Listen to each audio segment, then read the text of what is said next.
and welcome to the Wild Wild West podcast. My name is Richie Riche of the MHRT Network. Over that away, or that away, depending on which way the camera chooses to work today. You never know with StreamYard. Welcome to my life. Is DZ representing his Los Angeles Chargers. Now, we have a special show tonight. We are expecting one additional Raiders fan to join us as well. After all, this is Broncos week, where Broncos Raiders face off coming up. And so we're going to have a show for you. Let me tell you, it is not my first rodeo jumping into enemy territory and being the only Broncos fan against however many Raiders folks are on the panel. I would say that's a pretty common thing for me to do. We got T3, Mr. Tom Jones himself. Thank you for joining the show, sir. Always a pleasure when you join us here to provide your insight down directly that way or that way. Again, depending on cameras, we've already been through that spiel. Is Mr. Jack Henna representing his Las Vegas Raiders. And we are hoping to have a Nabman join us here on the show at some point as well to provide his insight into his Las Vegas Raiders as well. Love to have him join live if at all possible as well. So let's jump right into this here, ladies and gentlemen. We are going to go over to DZ's game first and talk about how his team did, what they did right, what they did wrong, and everything in between. DZ, take it away. Well, it was another divisional battle. You know, it didn't matter record-wise between the Chargers and Raiders at halftime. I think it was tied 7-7. 7-7. Yeah, it was looking like one of those games until it wasn't. I mean, the ending score was, quite different. It was 31-14. Stats for the quarterbacks were pretty damn even. Gino actually and Herbert, Gino threw for 165, 18 of 23, 2 touchdowns, 1 interception, and Justin 151, 15 out of 20, 2 touchdowns, 1 interception. But there's a caveat to that. He broke his hand, his non-throwing hand. What he broke, I wrote down. Where did I write it down? He broke his left ring finger metacarpal. He had surgery on it on Monday, and he is expecting to play Monday night against the Eagles, which has me baffled, to be honest with you. I'm quite baffled by it. It was a kind of a freak injury, like they seem to always be. But I think this is the second time he's broken a finger against the Raiders. I want to say 2 years ago he broke a finger on Max Crosby's face mask, and he broke this one. Jeremy Chin made a hell of a tackle. Justin was trying to scramble outside, juke, but couldn't juke, and Jeremy Chin just tackled him. But it was really weird. You slowed everything down, and you can't really tell where his hand got hit or whatever, but it got hit on the helmet, and it broke it. But I think he missed a series. He came back and he played okay. But going forward, we'll see. And I'm not a doctor. He was at practice today, but didn't practice. He seems in good spirits, and he's kind of used to this. He's a warrior. He's a tough SOB. So we shall see. But I'll get into my stats. I'll let Jack and Tom, if they want to do their Raiders stats of their players. I want to shout out Kamani Vidal. He had 11 missed tackles, 25 carries, 1 touchdown, 126 yards. He had a long 59-yarder. Yeah, I mean, this kid's this kid's looking good, dude. I'm liking him. Yeah, he's stepping up when the team is needing somebody to step up, especially them losing their first, second, and third string running backs. He's like, all right, no big deal. I'm just a kid from Troy. Lad, 4 recoveries, 1 touchdown, nothing special. Also want to salute Tuli Pelotu. I think he's ranks 8th in sacks in the league right now. Not too shabby. He had 2 sacks, 3 run stops, 1 batted pass, and 1 special teams tackle. So I hope they extend him like the Broncos extended some players earlier. I kind of hope they do that same thing with Thule and a couple other guys to keep them around before they hit free agency or get them while it's kind of cheaper. I also want to shout out our left tackle, Jamari Sawyer, who played left tackle.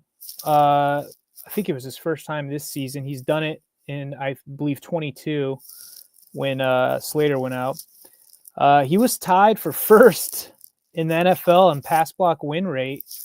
Not so good in run block, but I'll take it. And let's see. What else? There's a lot of news. Jack, if you want to talk about any stats you want to go over with your Raiders, that was kind of the stats of the game. Oh, also, shout out for Max. Thought it was hilarious. Justin did his best impression of Phillip Rivers, his inner Phillip Rivers, and Max wasn't tolerating it. And if they could call flops, they would call flop on Justin. But that was a free 15 yards. So, yeah, Max was. Hey, James John, I can't answer your call right now, bro. So I know you're watching. I can't answer your call. I'm on a show. So, yes, it's like, DZ, it's like, I'm glad that Max, pushed Herbert, like, said. He's yelling in his ear, like, on that first down. I'm glad he pushed him down, dude. There's a reason why he was yelling, right? Give the attitude. Like, I like the attitude, from my team to your team to any other team. It's like, I'm just glad it happened because there's really not a lot left for my season. And I'm tired of, like, of getting pushed around. This team's getting pushed around every single week. And I called it. I think I had the closest call, like the score prediction, like last week. DZ. It's like getting beat up. I'm tired of being beat up. I'm tired of all the bullshit. At the same time, it's like right now I'm like looking afterwards. I'm looking for like draft picks. Yeah. I'm looking for the draft. That seems to be the narrative of Raider Nation is they're transitioning from the games to draft position. I think you guys are in 4th right now. And you're right. I don't know. You guys could screw around and win this week. Vic? But that's why I'm surprised. I mean, that they haven't started or gone with another quarterback, but I guess there's more issues to that. There's O-line. I thought, it was kind of good that you guys had some of the younger guys play this week. Finally got to see some draft picks or, some of the last year's draft picks play. I thought that was kind of good. What'd you think? Yeah. Zed, it's like, I agree. It's like, finally, like, Carlos Rogers, like, got a chance to play. It's like, and it's like, he was like one of the best offensive linemen we had on the line of scrimmage against your team, which got 5 sacks. So it's like, I'm glad. I want to see the young guys play. I'm tired of, like, what Pete Carroll's doing. And it's like, play the old dudes, not get anything done. It's like, we're finally like, let's play all the rookies, not some of them. Like, Rodgers only had like 17 snaps this game. And then, Mahi, this guy's been on like the practice squad. They brought him up. And then he played the rest of the snaps. It's like, why is not Meredith like playing at center or like, or Putnam playing up center? Again, it's Pete Carroll's son. It's like, who's doing like nothing. I mean, I don't understand. Every week, it's like I've talked about this the whole season with you guys. I don't understand what Pete Carroll's son and Brendan Carroll is like doing. We don't play any guys at all. It's like going backup to backup and like, playing guys that are not in the, like, played in their position. And Zed, congratulations to you, bro. 4. You helped me out, as a Raiders fan. And I don't want to win anymore. It's not that I don't want to compete. I want the Raiders to win, just win, baby, right? Yeah. Every single week, but they're so bad. They can't win in any single week. And then next week, I got to go against this guy over here, Richie, Tall in the tales Broncos. with that defense. I want to say this. I want to say this. It's been a rough couple of days for me. Oh, I see. Okay. So my friend and a friend to the show of this channel, and Gord Peterson, another Canadian. I bought this hat right here. I bought this hat. If you guys can see it, I don't know if you guys can see it, but I bought this hat. It got signed by Lester Hayes. And I got my boy Gord the same hat, a different hat. And I heard that he passed away. And it's like, I've been struggling, literally. Like, as my friends, like you guys are my friends. And like Nab Man over there is my friend. And it's like, I've been struggling so hard with this passing. I didn't know this until the other night on Friday when Jeff 401 Raider brought it up. And it's like, I've been tearing up like, all week. It's like, he's been my friend and we talk behind the scenes, everything else. So this show, Gord, for you, and, he thinks about, you, Richie, because I know he's in your neighborhood. And it's like, when the storm's going to come in and when your trees are breaking off, and you show the stuff like, send us pictures. He thinks about you too. It's like, Gord, I salute to you, brother. This, you mean more to me than any Raider game or than anything else. I lost a friend. So, guys, fuck, I'm sorry. Well, condolences, Jack. Certainly. I mean, that's anytime you lose a friend, regardless of where you sit on the spectrum of football, it's a big thing. My wife and I are getting ready to say goodbye to a dog that we've had for 12 and a half years this coming weekend. So I know all about loss, and of course, as Raiders fans, we know losses all too well. But I will say this: if you had told me at the beginning of the year that the Patriots would only have 2 losses at this point in the season, and one of those was to the Raiders, I would have laughed that one off. They had some good talent at the beginning of the year, but they had absolutely no depth. And this is what happens when you have a head coach in an organization that does 2 things at once. When they say, okay, we're going to build for the future and we're also going to win now. You can't do both. You can't tell your fan base, you can't tell your team, and you can't tell your organization that you're going to do 2 things that are so opposite. You either have to commit to one or commit to the other. This Raiders team has not done that. They need to go ahead and commit for a rebuild, and they need to let everybody know that. They need to let the organization know that, the coaching staff, and then once we've committed to the rebuild, Mark Davis has got to figure out who's running this clown show.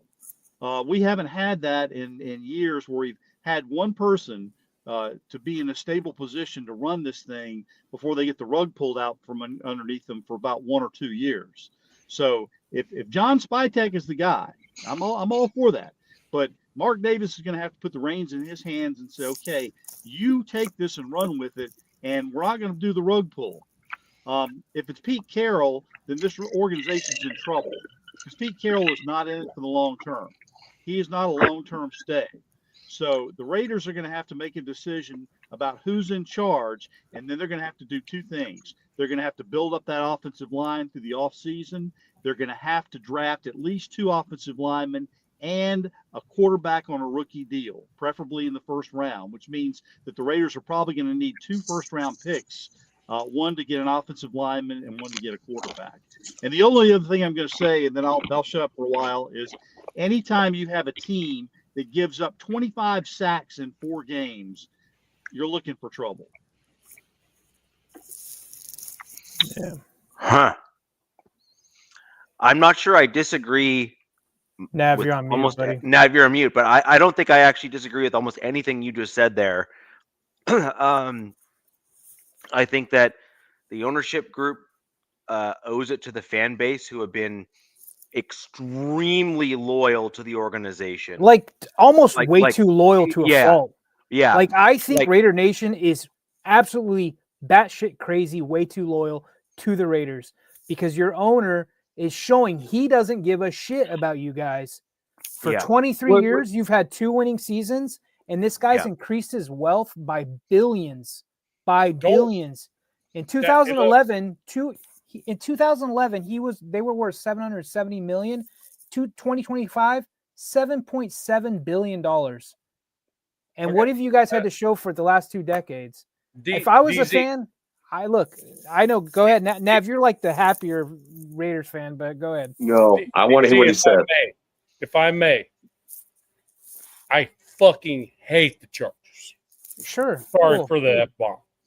But you make me like the Chargers a little bit more because you're a fucking human being that freaking speaks sense.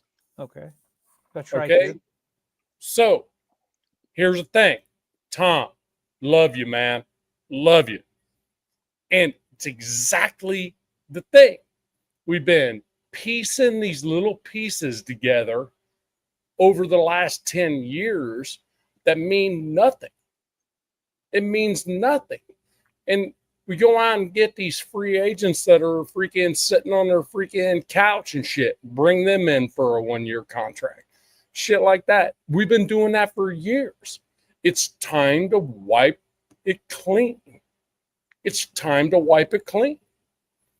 Mark, I'm telling you what, the freaking Aces and the Knights ain't going to freaking pay your freaking shit forever because when you lose the nation, Mark, I'm talking to you. When you lose the entire nation, you got nothing. You got nothing. And DZ said it best that we live and die with this, right? The Right. thing about it is we're to the point at a nation where we're done with that. We're not going to live and die with it. There are What's up, Don? so many Raiders. I mean, I'm a Raider from birth. I didn't have a choice. My dad said you are. You know what I mean?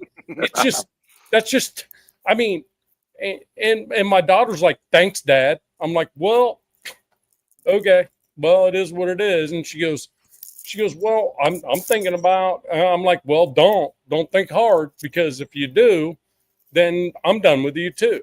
Because you don't give up on shit, you know? So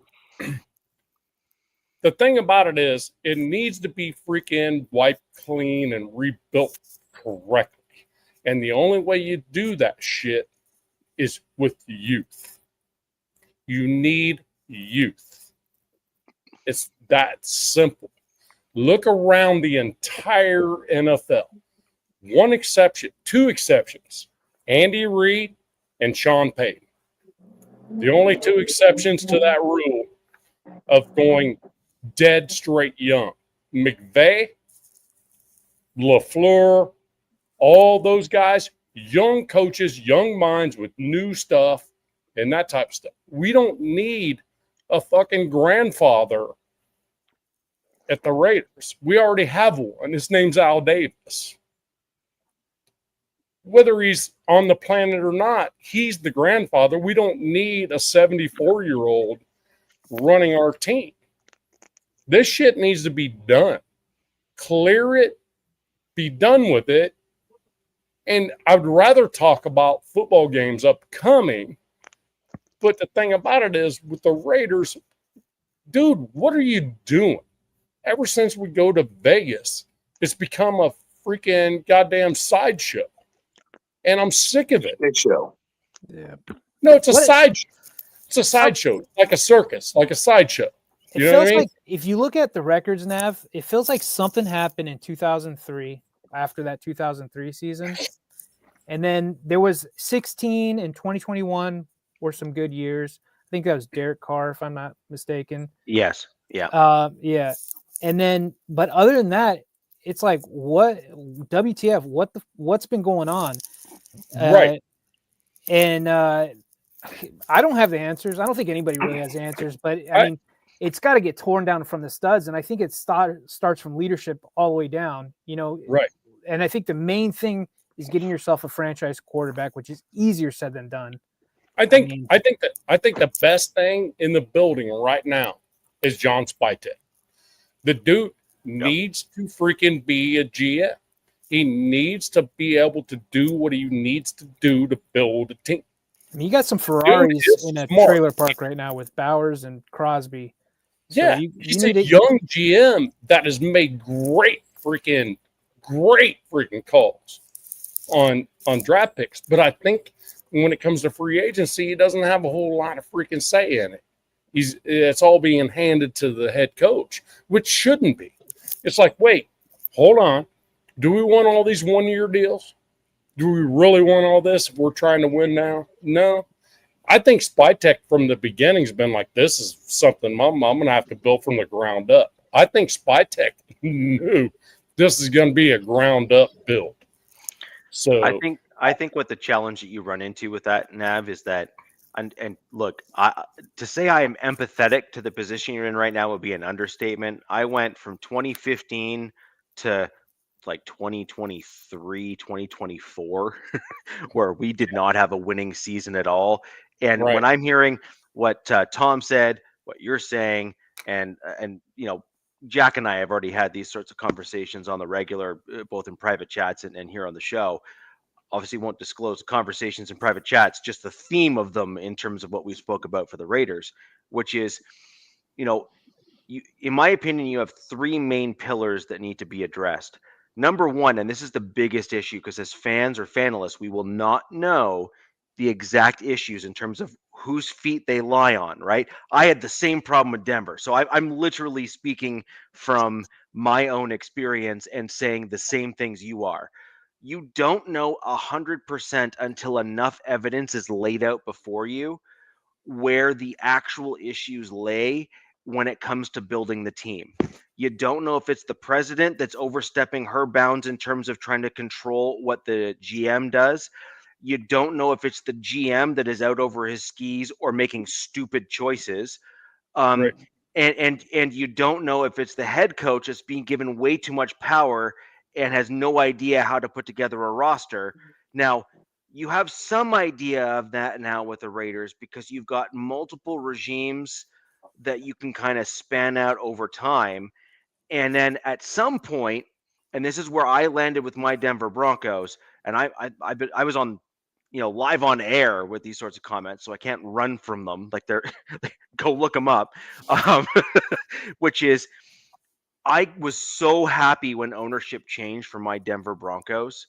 With the ownership group that we have to the ownership group that we have now, because the former ownership group was always in a position of we want to maximize profits I see you, Dave. at the expense of the quality of football on the field. And then now you see the Walton Penner group, like basically Walmart on the football field in some regards. That, like, you see the ownership, like as in like the main primary owner of the team come out in a presser and say, money is no object, we want to win. And you see the difference, like the shift in like mental mindset of how the team is afforded opportunities. And I do wonder if there's some issues with that. That's different. That's different than what you guys went through is different than what we're going through.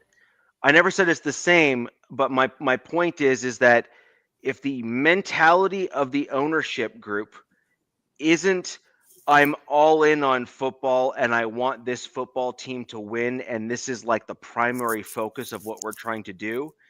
And you can look around the league. Let's be real.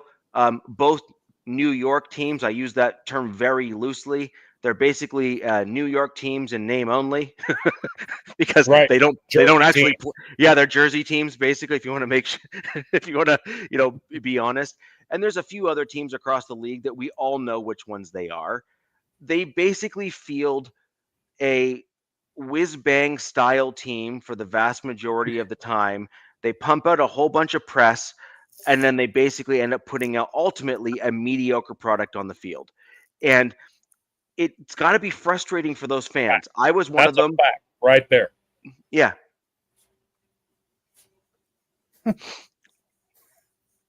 Right. Yes. Well, And- this and- this brings up a good point, and I was going to mention this earlier.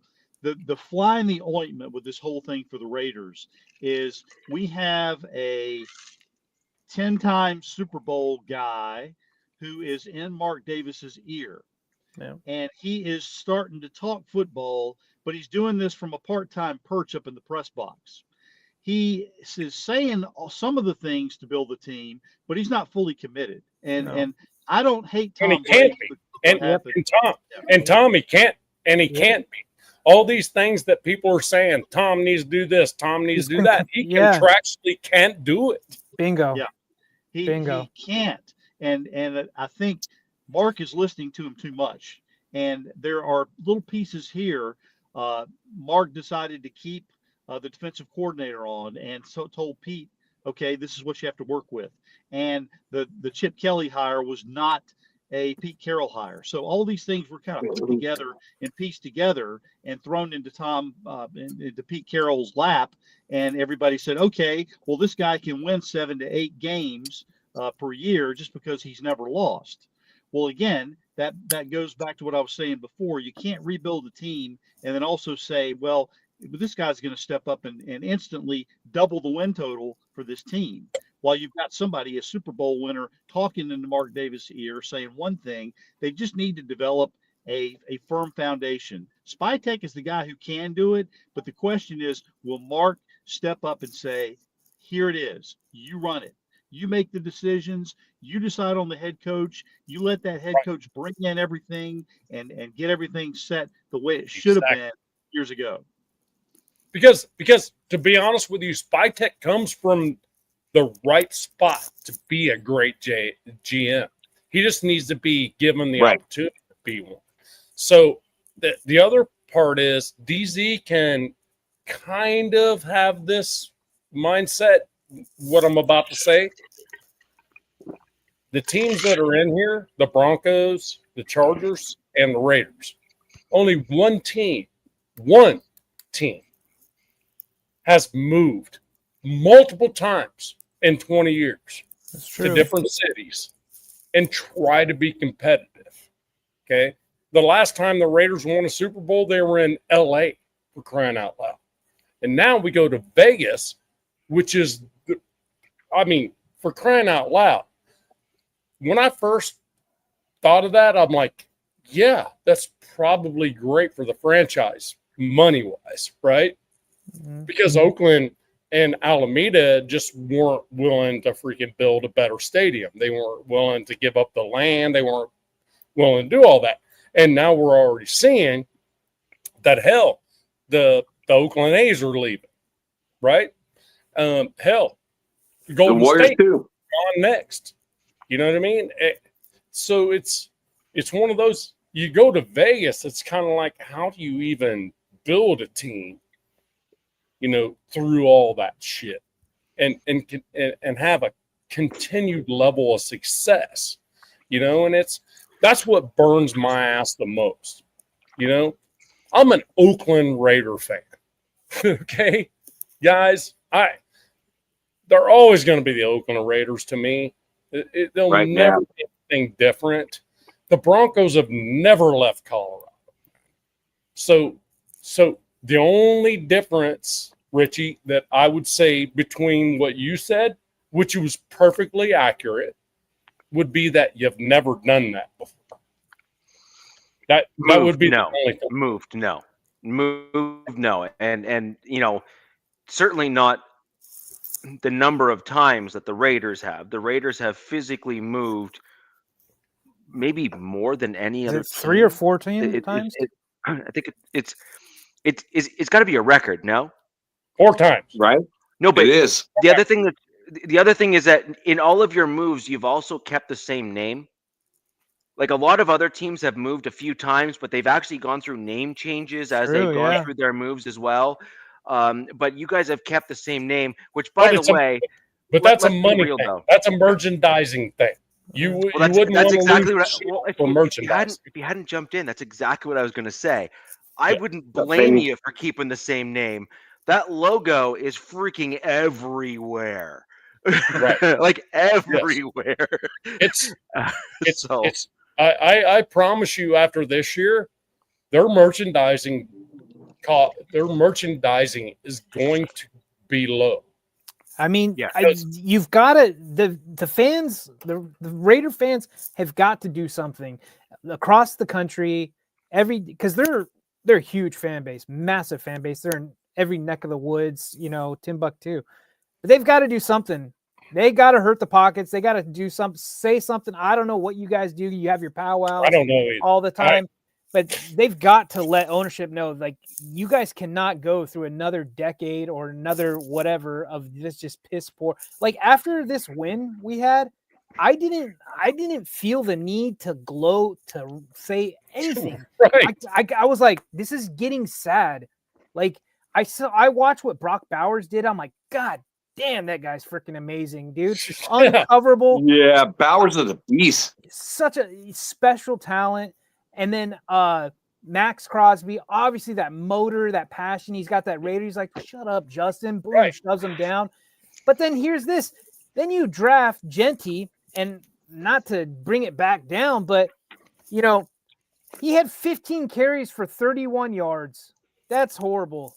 He has a 3-point yard, 3 yards per carry average, fewest yards per attempt by any running back drafted in the top 10 since 2000. The other guy is Thomas Jones. I don't even know who the hell that is. Right. This just shows how Thomas Jones became a linebacker. Oh, Just God. so you know. Well, I thank you, but Well, Genty. now there's some Genty- trivia right there. Genty's doing the best he can. Right. When you've got Spanky, Alfalfa, and Froggy blocking for you, you don't have much of a chance. I got that. But look who the Chargers Hold have on on. their O-line, and look what Vidal is doing. Hold on. We can push back on that. I have to jump in on that, and this is exactly. I mean, I'm going to be flogging a dead horse here because my comments are eerily consistent on this. A really good or even above average O-line can make an average running back look above average. Okay, it's just facts. Like, this is how that Yes. works. That's Like, a fact. I'm sorry, it's just how it works. And so when you guys came into the season, Jack, DZ have all been here. Nav, you've been a fan of the show, and you've heard me say this live, I'm sure, on more than one occasion. It's simple. This is super basic. This does not need to be rocket science. Number one, I'll literally lay out what the Raiders need to do right here. Number one, you need to find yourself an offensive scheme and stick to it. Number two, you need to draft your offensive lineman based upon that offensive scheme and stick to it. Don't go whiz bang. Don't go all stupid and say, oh, but that guy looks really good. It doesn't matter. He either fits your scheme or he doesn't. And then number three, build your defensive line along with your offensive line, because your defensive line will make your defensive backs look better. They will allow them to play better overall. And then from there, once you've established both of those core areas of your trenches, you will be in a position where you're going to be in that upper middle portion of the league from basically a win-loss perspective. And then you are willing, or could be willing at that point, to go and trade away a few picks to get the quarterback that fits that scheme. And then you can ride with them as your franchise quarterback. Right now, where you're at as a team, if you were to draft a first-round quarterback, which I know that's the basically that's the temptation for you to do right now in this year's draft, just because of how high you are. And frankly, it could actually be a temptation worth pulling the trigger on, because the three teams above you actually don't need a quarterback really right now when you look at the draft order. So that's kind of interesting. But the temptation for you is going to be going and drafting a quarterback. I actually think that you would be better off trading back to get a whole whack of first round picks, load up your lines with real solid talent, and then you can trade and do some like shifting and moving in next year's draft to get a quarterback, or the year after to get that quarterback. And Nav, this kind of goes to what you were saying, and Tom to what you were saying. Stick with that plan and keep with that coach, keep with that staff, knowing that this is a 3-year plan, and have some kind of modest communication to the fans accordingly. Okay, hold on. Can I, Tom? Go ahead. Tom, Yes. I'm gonna defer to you, but after this, Gotcha. Richie, I get you, 100% I get it understand, too. and I hope, and I 100% hope and wish for that. However, this is the fucking Raiders. Okay, so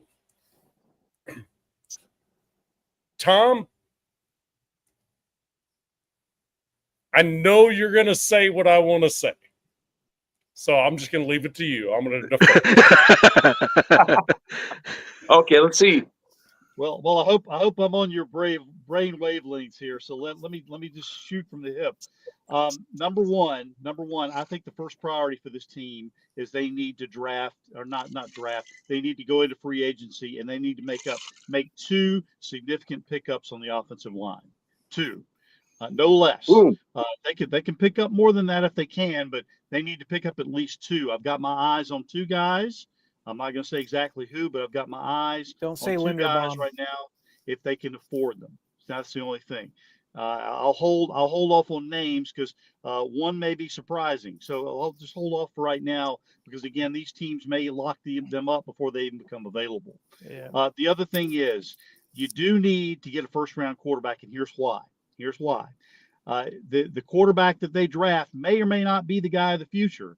And I will point to this year's Indianapolis Colts team. If you'll recall, the Indianapolis Colts drafted a top 5 quarterback 2 years ago. Is he playing right now? Hell no. Is he probably going to see the field again? Maybe not. But you know what? That didn't kill them. They swung for the fences. They brought in a rookie quarterback on a rookie deal, and the fact that he didn't pan out did not hurt them because they continued to build the rest of their team. They were able to put other pieces in place. So again, they have proven that you can go in and get a rookie quarterback and not necessarily have it decimate your team. This is not the 2007 era anymore where you draft a guy number 1 overall, give him half of the world, and he can't even get up off his couch, or can't even make it off the from the dining room table to get into his uniform. This is different, but the Raiders have been shell shocked ever since. They're not willing to make that. They're not willing to swing for the fences on that. You simply have to. Maybe it hits, maybe it doesn't, but you got to at least pull the trigger.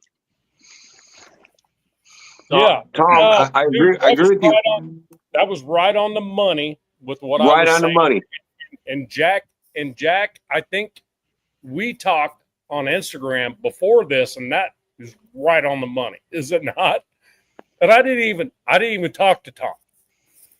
That was like right on the freaking money. However, the one thing that's being said in the chat here is, how do we have other fans telling us how to fix our team? Well, because apparently we don't have a big enough voice to do it ourselves. So we have other fans, the Broncos, the Chargers, which all of us hate each other, right? But they're telling us what we should do. On game right? day during the That's season. the bigger problem, right? The bigger problem is when we have our hated rivals telling us how to fix our team. That's where we're at right now. No, Nav, it's actually worse than that. If I could jump in just real quick, it's worse than that, and then keep going. We're telling you that we actually want you to be better. And that's fucked up. How fucked up is that? And I will second that. I will second that, Richie, because like I said, like I was just saying, I was like, our win didn't. It was like, Yeah, it is what it is. Yeah. yeah. I So mean, like, usually with the Raiders game, you're like, oh fuck, we might I'm not lose. sure if you guys remember this or not, but this is a story from way back in the day. Matt Millen, who is a loyal former Raider, and at the time going into the 2007 draft, he was actually the GM for the Detroit Lions, and he and Al Second round Davis draft. had several conversations, and Matt Millen was trying to plead with Al and say, you can't draft this guy number 1 overall. And Al was afraid that he was trying to set him up so that he would lose out on Jamarcus, and that Millen was going to come in and pick him at the number two spot. That just shows some of the level of paranoia that when you have somebody at the very top who has in his mind what's going to happen, is not willing to listen to anyone. That's what's going to happen. And something else that you all may or may not know, Richie, you may know this. I think it's been talked about probably in Denver Straits, but in 2003, the year that the first year that the Raiders were in the season after their Super Bowl colossal failure, and the whole 2003 season came and fell apart. The guy that Al Davis actually wanted to come in and coach the Raiders was a young coach by the name of Sean Payton. Yep. Damn it, Tom. I've heard that before. But Love it, Tom. I'm not sure that Peyton would have been the same, because he had the unwavering support when he ended up going into New Orleans from the ownership there. Like in that first year where kind of everything aligned after Katrina and all that kind of stuff. I do question whether or not you would end up with the same coach, the same outcomes, the ability to do things and maybe have them not work out, but stick with it and have it work out in the end. That kind of stuff, like that matters a lot, actually. And it would have been interesting, but I'm not sure that Peyton would have lasted longer than 4 or 5 years with Al Davis. No, and Peyton's a strong personality in and of himself. Like he's kind of got that, like, I'm going to tell you something no matter what, regardless if I'm a coach or not. And because, he feels that if you want me to be the captain, then you should respect my opinion. And I think that's I think that's not a bad trait, actually, for a head coach to have. I think that's a pretty good trait, because I think it's fair. If you want me to be the captain and get blamed and have the blame put at my feet when I win or lose, then you should also be willing to respect and hear my opinion for things that either go right or wrong on the field. That's what got Shanahan in trouble. Yep. It is. Yep. Right. Yep. Yep. So, look, a division game is always going to have a good portion or a reasonable portion of it where the teams are going to be fairly close. And then inevitably what will end up happening is if the teams are actually evenly matched, or if one team is well matched from a positional group or position, like just a team perspective, then the game will stay close right to the end. Or you'll get a massive divergence where if there's a huge kind of disparity in the terms of the team within the division, you'll often end up with this kind of like lopsided wins where, basically anything more than one score wins in a divisional game kind of gives you an indication that there's a bit of a lopsidedness between the two teams, because that's pretty abnormal when you have divisional games throughout the NFL for the most part. So can I end the conversation of like strictly how bad the Raiders suck with a simple deal?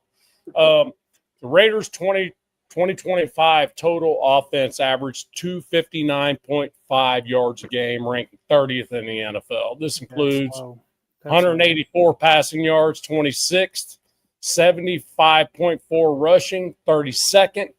Team average 14.9 points per game, which is 31st, which I think after last game, that's probably 32nd.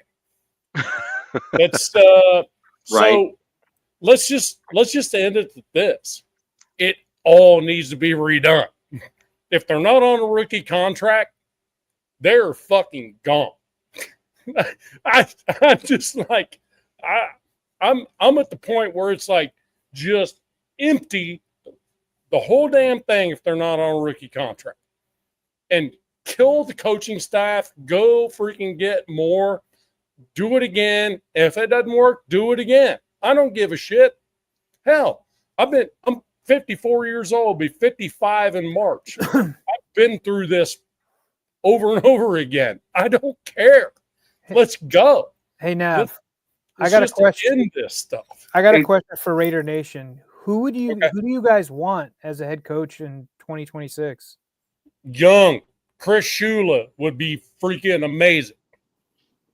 Tom, Joe Brady, offensive That's- coordinator for the Bills. I said that Joe last Brady, night. Chris Shula, I think No, he's a young mind.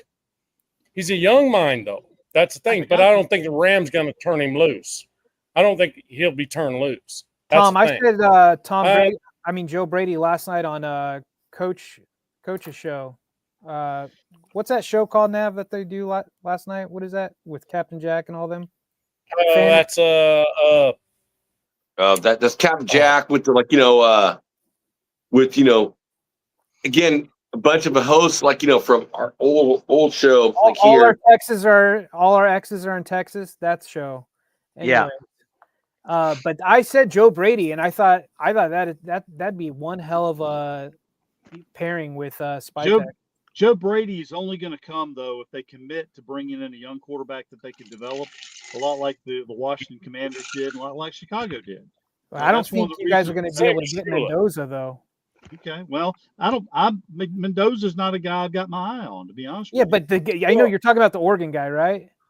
No, I'm not. Oh, who do you like? no. I'm talking Mendoza's about. I'm talking about Mateer, the guy from Oklahoma. Okay. Who you can get? Who you can get mid first round? Here's the thing we have to understand, though.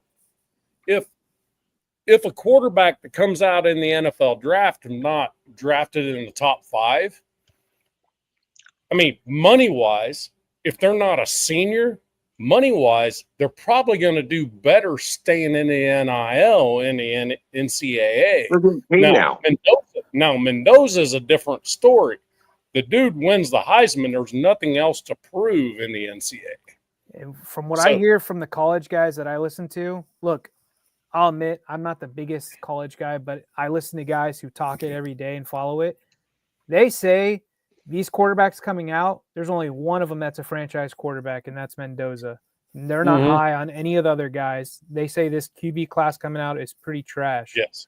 So, Tom, I know you like the other guys, but that's just what I hear from those guys. So that's why I'm like, if you have a shot to get Mendoza, like right now, Raiders are at pick 4? 4. So I'd have to get the draft order, see who needs quarterbacks, but they might have to jump ahead or none. That's what I said. No, that's the weird they thing. don't have to.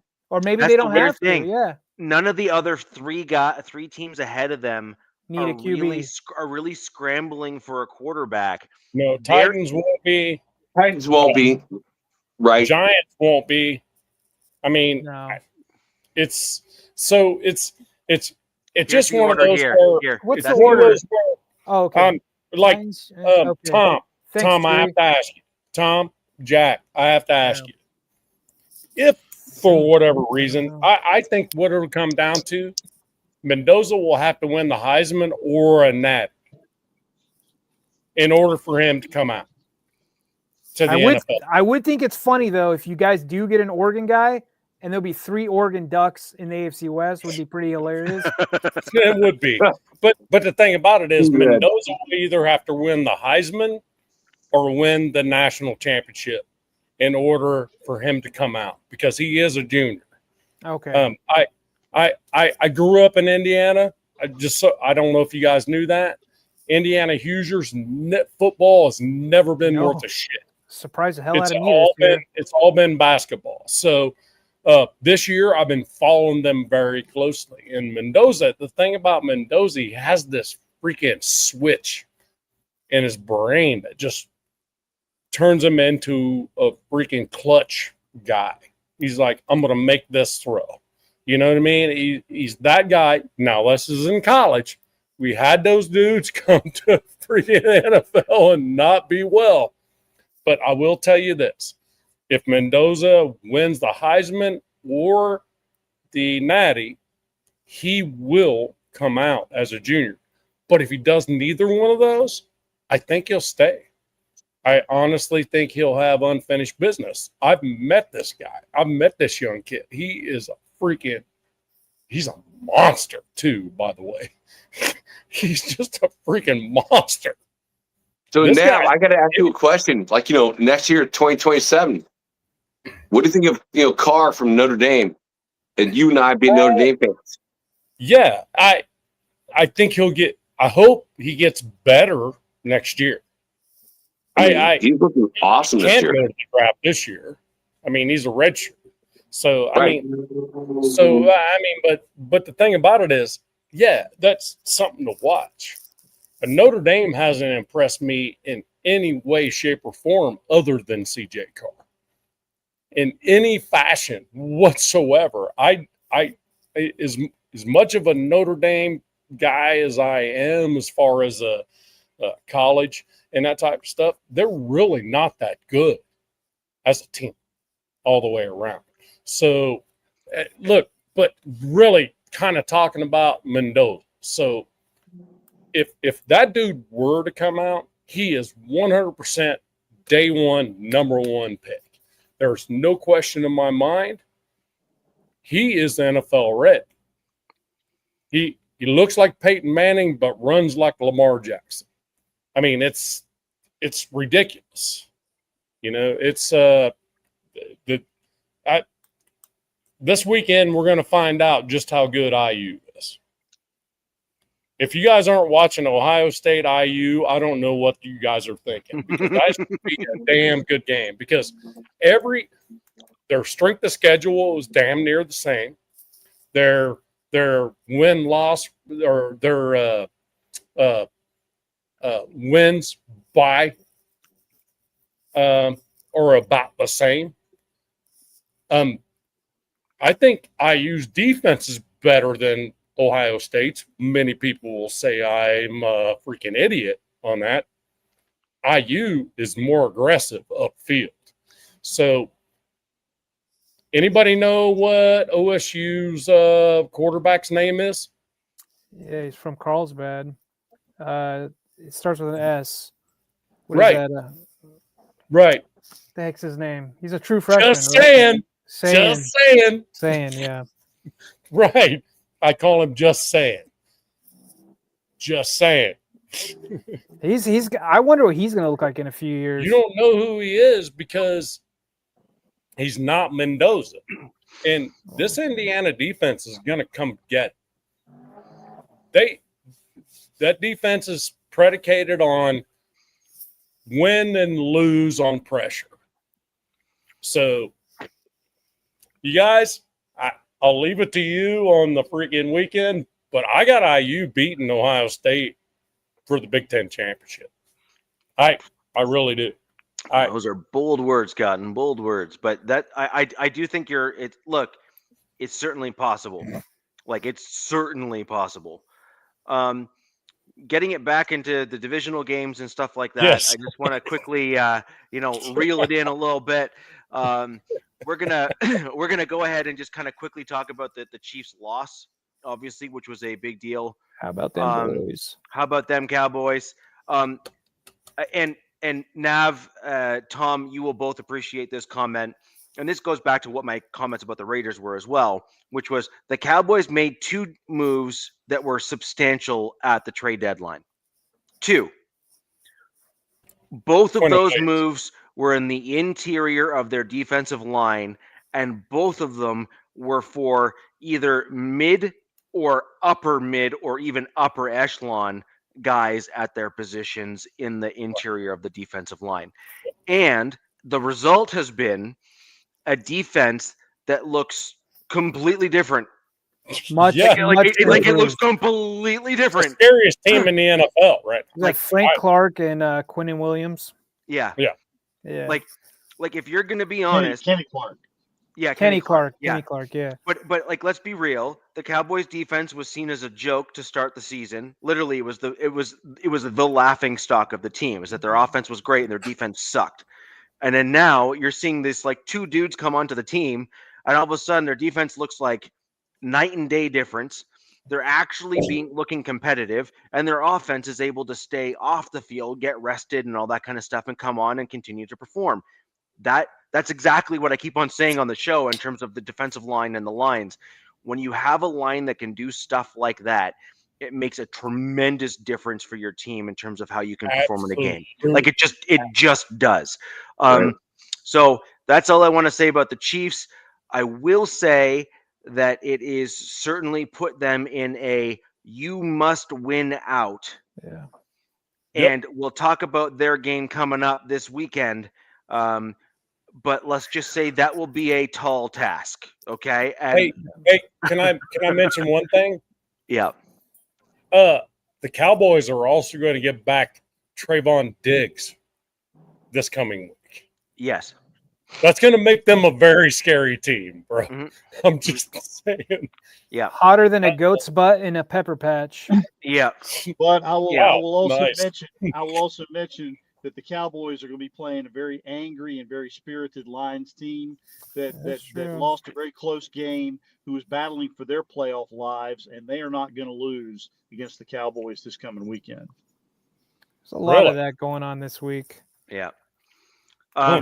So with that in mind, I just want to briefly mention the Sunday night football game, which I was less than a fan of, even though we won.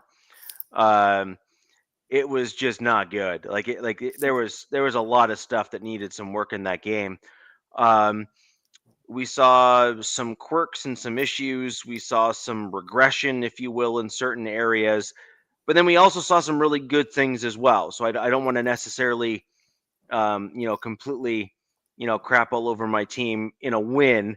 But let's be real. We won because of an exceptional defensive play by one of the best defensive players in the league right now, like pretty close to that range. The one thing that we did see in the game, which was an abnormal thing for my Broncos, is that we barely got any sacks or real pressures in that game, which was really weird. And I do think that abnormal. And that's just weird. It was like very abnormal to see. I wonder if that was a game plan or if that was like an underestimating your opponent thing from the I think it was defensive line. familiarity, Richie, between head coach of the Commanders and your guys' D coordinator. I think there was some of that. But then also Mariota played his butt off. Yes, he did. He did. So I, generally speaking, it was a underperformance overall for the team. There was a couple players that played fairly well. There's a couple players that did not play very well. Jaquan McMillan continues to just light the team on fire in terms of how well he's playing. Singleton had a great game against the Commanders overall. He really kind of came back and played balls to the walls, pun intended. And so I think that needs to be something that is kind of mentioned in terms of how well Singleton played in his first game back. I think he's back. It was like 20 days after having surgery, back on the field, and you couldn't tell, which is insane. That is insane. I used to love that guy. Like after, he stepped over Genty and grabbing his nutsack. I lost a lot of respect for that guy. But Singleton is like a guy, like a great linebacker. It's like, God damn. It's like, I looked at him over like Spillane. He had better stats than Spillane. I'm like, Spillane was like, he's one of my favorites. Yeah. So overall, it was like the Broncos won. That's great. But there was a lot left on the field, and there was a lot of things that we should have done better that didn't. We won. That's great. Continue to progress the team forward. That's great. I will make one comment in the game there that really did spark a lot of Broncos fans. I made a couple comments as well. I want to see Bo Nix have more designed run plays. The problem that the Broncos have right now is that our running back room is light, and there are not a lot of great free agents that can truly step in and make a true difference on the team. I happen to like Jackson, I believe is his last name, who's on the Jags practice squad as a bigger back. He's 6'2", 240 pounds. He's a former kind of like running kind of college style quarterback that basically runs just as much as he throws the ball. He converted to running back, and he was actually looking pretty good when he started making some of those transitions in terms of plays. But I like that style, and I like the guy that has the quarterback mentality at the running back position. It'll give him better vision of the field, in my opinion, for what it's worth. But I do think, ultimately speaking, what we need to see from my Denver Broncos to open up running lanes for subpar running backs, guys that don't have vision and are not running the proper lanes or cuts or what have you, is you need to get the quarterback running the ball to spread out the defense more to allow those running lanes to be larger and more expansive. And that will allow us to then run the ball better overall as a team. I hope to see it soon. Well, Richie, you picked a good week because I will just tell you the Raiders defense is going to run out of gas because they've been on the field way too much. And the reason why they've been on the field way too much is because they can't sustain Thank you drives. for banning him. They can't sustain drives. They can't be more than 3 and outs all the time. Plus, you've got an offense that is collapsing on their quarterback and getting him killed. So you're going to be able to control the ball this week. You're going to be able to have good long sustained drives. You're going to be able to wear that defense down. And what will start out as a fairly close game, just like the Commanders game did. It could be somewhere around 10-10 at halftime. It's going to end up being somewhere around 34-10 by game's end. That's my prediction. And I've got a dash, but I want to leave you all with one more thing. And here's my wish. This is my Christmas wish and my wish going into the new year. Here's what I wish. I wish for, on the very last game of the season, Raiders at home against Kansas City, I want it to be a full blackout. I want there to be nothing but black shirts in the whole stadium and people holding up signs throughout the stadium that says, "We're going home and you're going home." Love it. With that, gentlemen, I will bid you all a good evening. Why did that love it, Tom. Love it. You all take care. Good. Hey, real quick, Bishop, happy anniversary, man. 6th-year anniversary this Sunday, he says. Yeah. So, yeah, that's awesome. Did we kick Where'd out the Jack wrong go? person? Where'd Jack go? Not sure. No, he left on his own. Oh, did he? Yeah. So, Hold it down, Nav, man. Hold it down. Nav, you are now. Oh my God! Can I? You went from a 3v2 to 1v. Can I do it? I don't know. Oh no, I have faith in you. We'll just put it that way. So, that was my overall take on the Broncos game. I mean, I actually think the Commanders and frankly, I would rather them just go back to their old name. But the Commanders, I actually think, are a much better team than their record shows. And I think they have a lot of guys on their team that are actually quite good. And I think that welcome back. I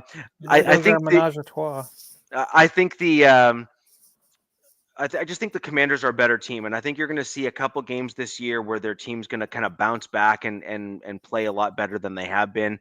And I think that a lot of the media and other guys will be like, "Where did that come from?" It's like, well, because they're actually better than what their record is, and so you're going to get those splash plays just because the team will eventually play up to their potential in a couple games at some point this year for sure, and you're going to start seeing that again because they started off reasonably well, and I think that you'd eventually see that kind of come back anyway. Whooped our ass. So anyways, that being said, we will look ahead to the week ahead, and I think that I would be remiss if I didn't at least call out the fact that Broncos Raiders. It's we are at it again. It um, sucks. yeah, It we are at sucks it again. Jack, Now, go ahead and say what you think, and then I'll say what I think. Man, it sucks because you know what? Our team is so bad, and the Broncos are so good. I hate seeing this.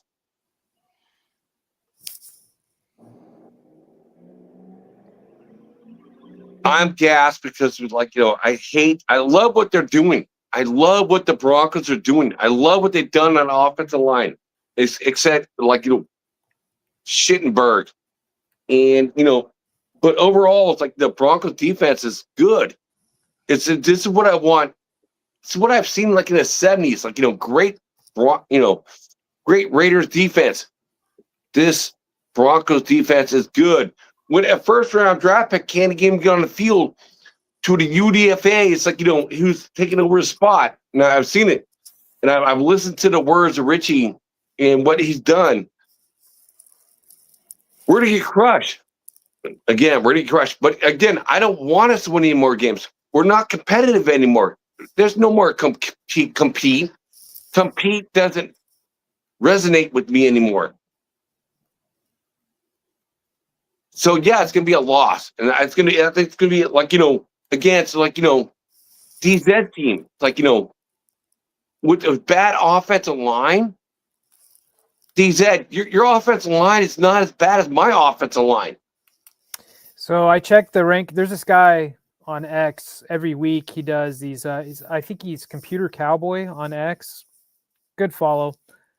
Chargers still, they have the worst still as of today or as of after this last game, the worst run blocking offensive line and the second to worst pass blocking offensive line after how he does his computer measurement grades.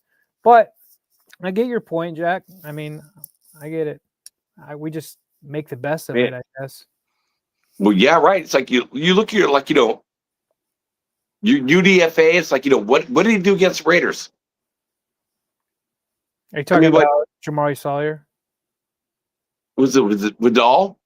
Oh, Kamani. Yeah, no, he wasn't a UDFA. He was a 6th round pick a few years ago. I'm pretty sure. Man, he smoked the Raiders. He smoked the Raiders defense because the offense is so bad. They get so worn out on the defense. That's why the score. That's your offense is leaving your defense hung out to dry. I don't know if somebody said it earlier in the show. I don't know if it was Tom or Nav. They talked about your guys' D coordinator. I thought that was a great hire to keep him around. That was something because your defense was decent last year. It's still decent this year. It's just the offense is hanging out that defense to dry throughout these games. Right. No, I agree with you. DZ, it's like, I like Patrick Graham.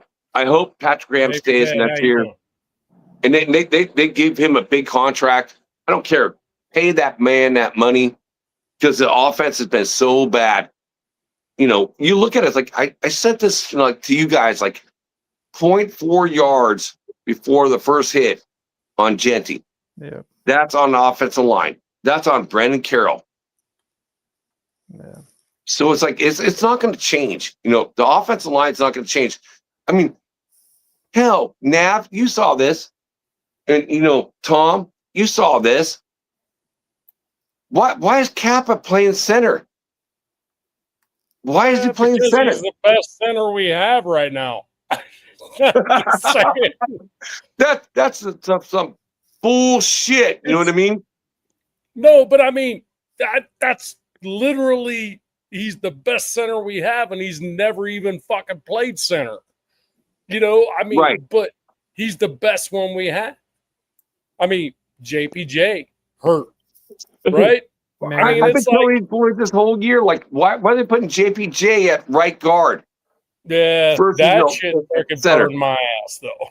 Yeah, burned me too, bro. You got to be shitting me. Come on. Hey, what'd you guys think of Jeremy Chin's performance? I thought he had a hell of a game. That motherfucker. He's good, dude. He's good. I thought he had a hell of a game for you guys, man. I just hope we can keep him as a strong safety because that's what he needs to be. Right. Every I time agree. he steps up into that free safety spot, he gets his ass handed to him. He had 17 tackles, 8 solo. Like, dude, Right. He needs to be a strong safety. That's what he is. He's a strong safety. I like Hey, it. he's number 8, strong safety in the entire NFL right now. So yeah, they better extend him. Yeah, I liked his play. I I didn't would like see- him hurting my quarterback hand, but Well, Chin's one of the few that actually is on a 2-year contract. Right. You got one more year. So, yeah, extend him. what Tano's saying is extend him. Yeah, extend him now. yeah, I would say Chin needs extend. There's no question. Chin, extend the chin. Extend the chin. Extend the chin. Yeah. Yeah. So, and Richie, going against your Broncos next week, I don't expect them to win. But all I want is I just want to see Geno to be better than your quarterback.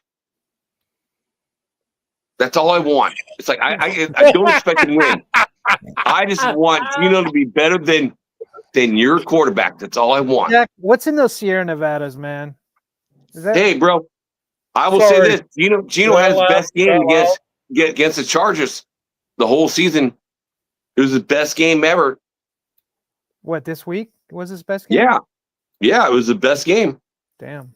Go look up his stats, dude. I do. I have his stats. I said it. So, he was 18 for 23. Yeah, he did pretty good. Yeah. So my thing here is I think the Broncos defense after their performance against the Commanders are going to be pissed.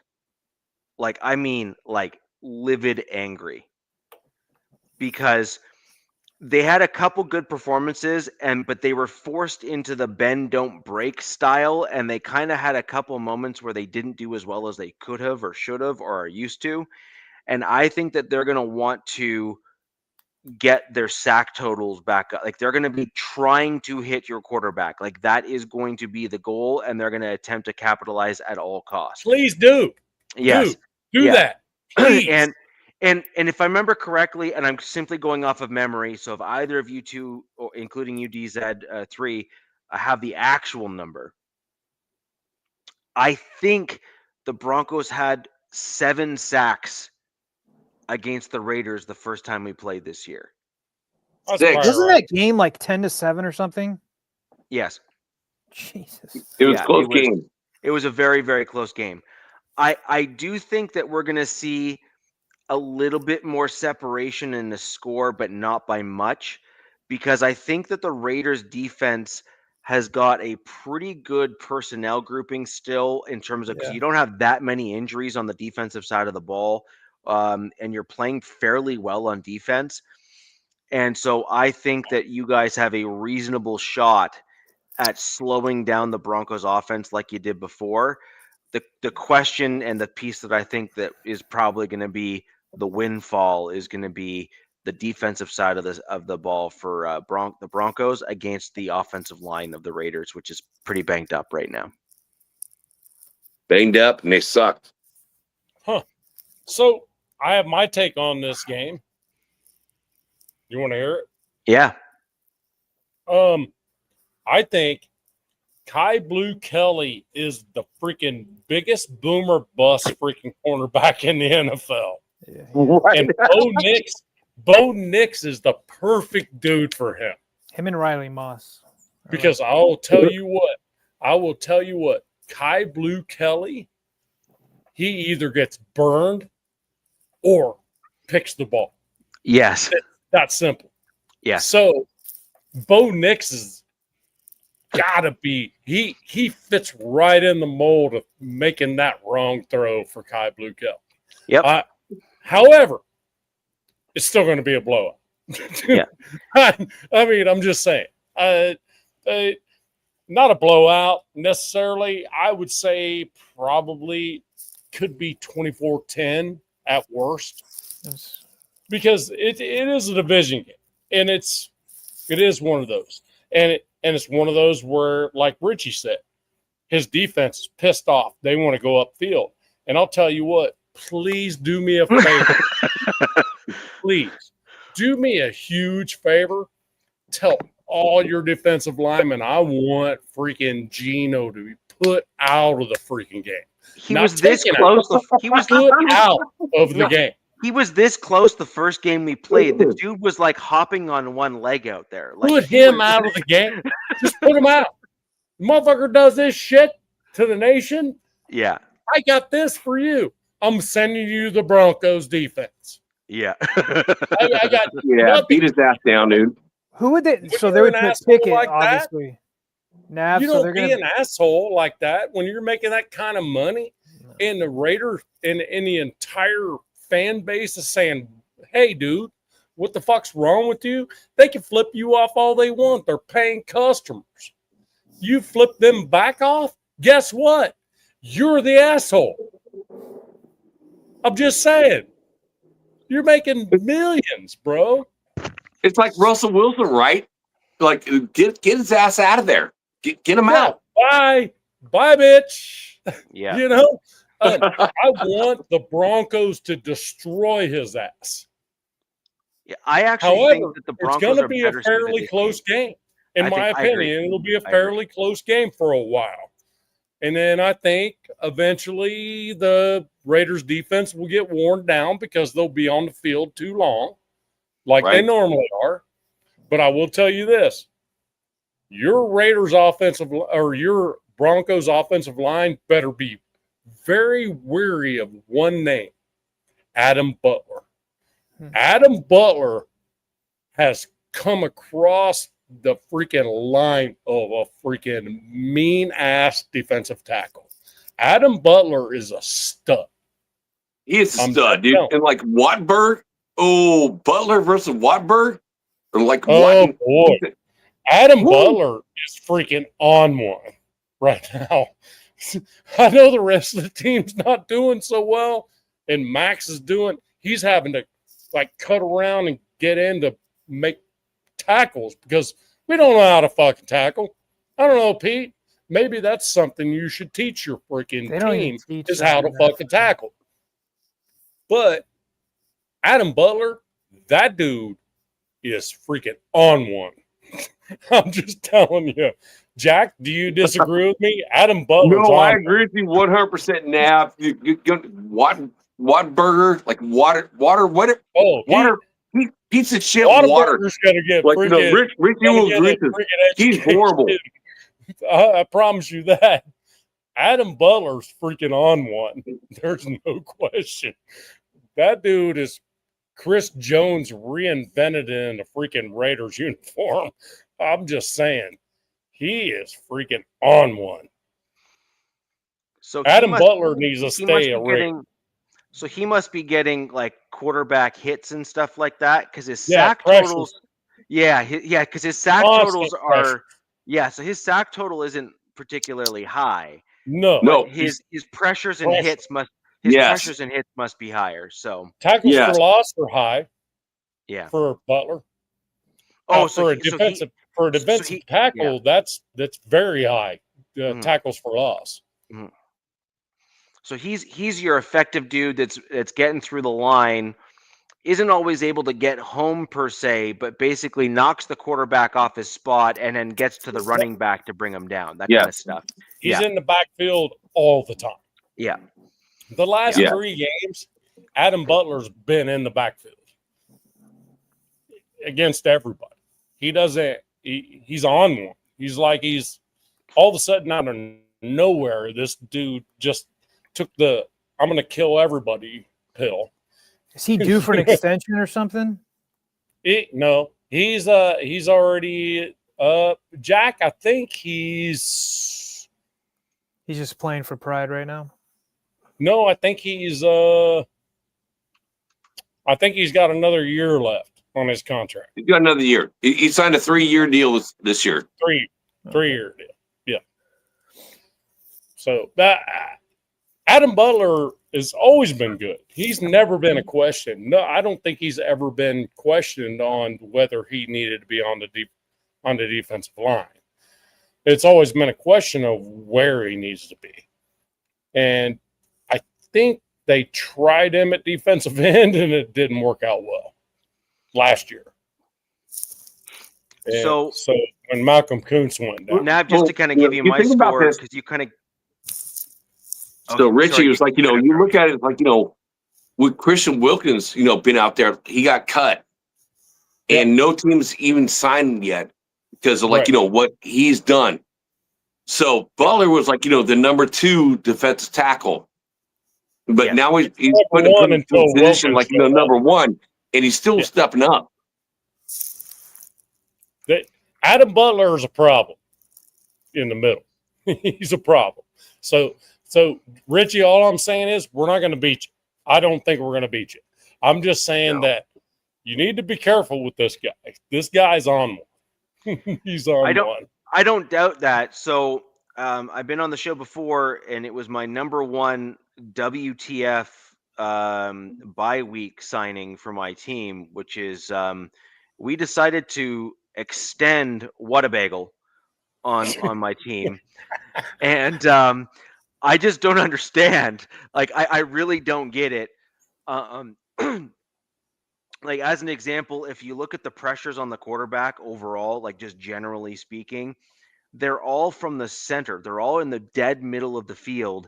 And it's almost always because Wattenberg either overbites on the play, turns his body, which is basically opening a lane on one side or the other, takes a step too far up, which then that's what I mean by overbiting, and that allows guys to get around him beside him, or he gets pushed back. And a dude that eats that many bagels should not be getting pushed back, right? Like, he's got too much weight to him to get pushed back like that. And that's a huge problem for me. And especially when you have Quinn Miners, who's a very aggressive player playing to his right. And then you got Palcho. You got Palcho, who is a legit starting right tackle at the NFL level. And he is playing lights out at left guard right now. And so I would literally. These dudes in the chat are I know. killing me. Yeah. I'm reading some shit. I would say this, Richie. I still like, your right tackle, McGlinchey, Notre Dame guys, like he's done pretty damn well overall. In the beginning, you were pretty harsh on him, but he's still a good guy. He's a good player. Jack can't Literally, take his he's a good Irish player. glasses off. Okay, He's so like, wait, he played at Notre Dame? Yes. How about that? Yep. Raiders need to be all Notre Dame players. That's the way Jack would do it. Let's just Notre Dame. No, but Lincoln is a good Notre Dame player. Like, again, Nav, look, go back in time, right? So there was a coin flip between the Niners and the Raiders, and the Niners won it. So they got McGlinchey. So we traded back a 3rd and a 5th round pick, and we got Colton Miller. Man, I'm glad we got Colton Miller. That dude's a beast, dude. He's been solid, year after year after year. His first year sucked as being a rookie, but overall, left tackle solid. is one of the hardest positions to transition to the NFL. He's only been hurt the last 3 years every year. So, just saying. Usually on an island. Yeah, but left tackle is one of the hardest positions to transition to at the NFL level because there is a lot of technical hand placement and technique that needs to be applied at the NFL level. At the college level, you could get away with just simply being the best athlete on the offensive line and typically do well enough to do well.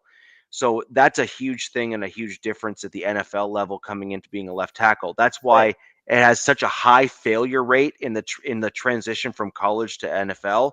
And that's also why teams try to extend those dudes like as quickly as possible once they know they're going to work out. Quickly back on your comment on McGlinchey. McGlinchey is an above average right tackle. However, he has huge gaps and holes in his game in terms of, and what I mean by that is he does really well in certain things. However, the things that he does really badly at, the dude sucks. Like, and I mean Richie, bad. One of your own people just freaking like glitched you right there. Where? Denver Prod right there in the chat said Broncos about to win it all. Why do you say that? Don't ever do that. Don't ever say Broncos that. are winning the shit Super as a Bowl. They're freaking winning the fan. Super Bowl. They're winning the Super Don't Bowl. They're ever winning the do Super that. Bowl. That's a Cowboy fan right there in the Broncos. As a Broncos fan. Yeah, Right the thing here is you need to give your opponents the respect that they deserve. Like I said, even on last week's show, and I said live on X and stuff. Like and I said to Corey, who was on the Warpath show as well. Like that's a much better team than their record. Like they are a good, solid team, and they are better than you think they are. And yes, their record isn't great, but they are a much better team than you think they're going to be. The Raiders, when they play the Broncos, just like when they played the Chargers, kept it close for a good portion of that game. And then, yes, the Chargers did, in fact, pull away and they ended up winning. The point is, the Raiders are not nearly as bad as you think they are. They just need direction and some other things. I'm sorry. It's just that simple. We need to stop like slandering other teams, because at the end of the day, let's put it this way. My team would kill to have Max Crosby as a defensive end. With Cooper and Benito? Every team would They're want outside Max Crosby. backers. Who would you trade? Who would you trade for Max Crosby right now? Who? And how many draft picks? Oh, I would never do draft picks. No, I'm just saying.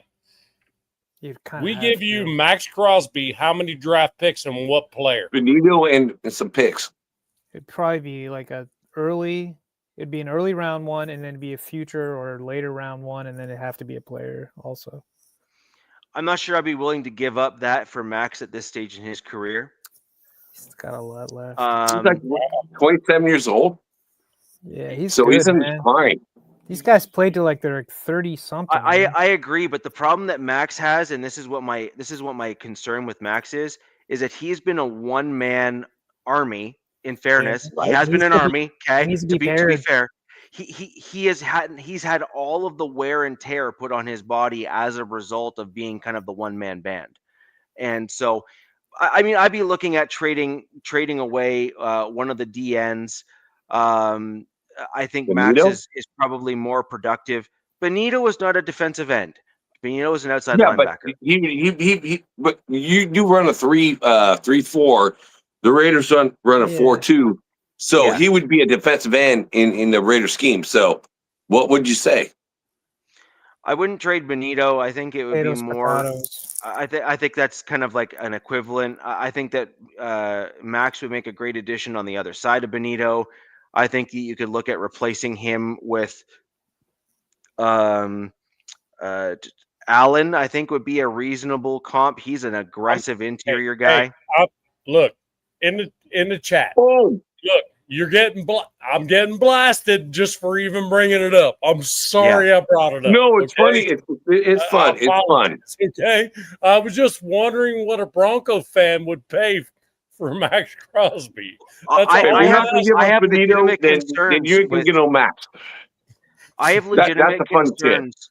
No, I'm being serious though. Like he is a hell of a player, and I think that he needs to go onto a team or get help, one or the other, so that he doesn't constantly get the double and triple teams, so that there's someone else that another team is forced to put pressure on. Yeah, like Max that's a legitimate problem. Inside. He's having to curl around inside. Yeah. Even get anywhere near a quarterback at this point. Yeah, and I have a concern with that, like a legit concern with that. Somebody said go Bills. Fuck the Broncos, go Bills. What channel are you on? We're getting a lot. MHRT Network is getting almost every team coming into our channel. We're going like now. multicultural. We got a thing going. Shit, the Bills. The Bills? I mean, Bills are cursed just like my Chargers. What are they doing? I mean, so hell, they might not even make the playoffs, bro, the way they're fucking rolling. I mean, shit, get the fuck out of here. So I want to quickly just give my question to you guys. Like, Khalil Mack gonna be a free agent. I want him back. I want Khalil Mack back. No, you don't, Jack. No. Yes, I do. He's in No, you Because retirement. you know what? He's a retired Toombs is Charger. going to be gone. Tyree Wilson's going to be gone. So you can bring, take the Don't money care. you're going to spend for those guys. I want Khalil Mack to come back. And DZ, what do you feel about that? We need to wipe her clean, bud. They got a lot of Let's go. decisions. They got a lot of decisions to make in this free agency. I don't want to get into that, but We need to wipe her clean, Jack. They need to Don't extend worry about them Cooley. guys. Odafe Owe is going to be a free agent. Khalil Mack's only on a 1-year deal. I say they bring him back. We got the money to be like, Yeah. let's run it back again, man. Yeah. So I got a question. Nav, you gave your score briefly earlier on the Raiders-Broncos game. Jack, what is your score for the Raiders-Broncos game? Don't be Dude. an asshole, Jack. Come on. Hey, Nav, you know what? I'm going to call it honest, bro. I'm going to call it honest. We're going to lose, bro. We're going to lose. So I hate to say it. It's going to be like you call me out every time on the show, and you call me out behind the scenes, like, when the Raiders lose. But you know what? I'm going to see the Raiders losing again.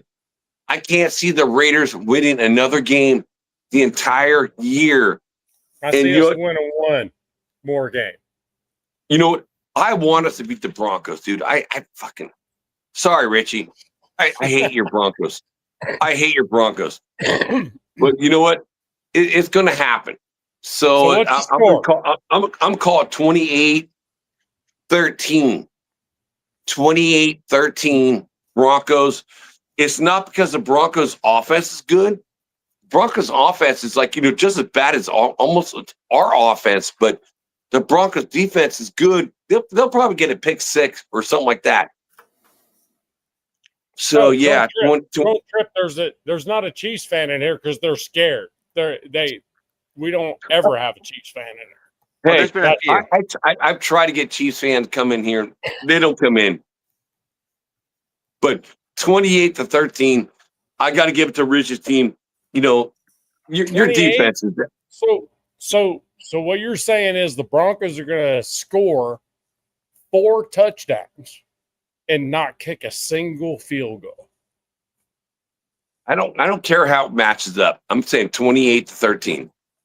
Whatever they do. Because you know what? Whatever. I look like DZ team, Yeah. I was the closest one. I was the closest one that called it on last week's show with the Chargers and Raiders. I was the closest one that called it. No, and I've been the closest one to call it. Right on the money, didn't I?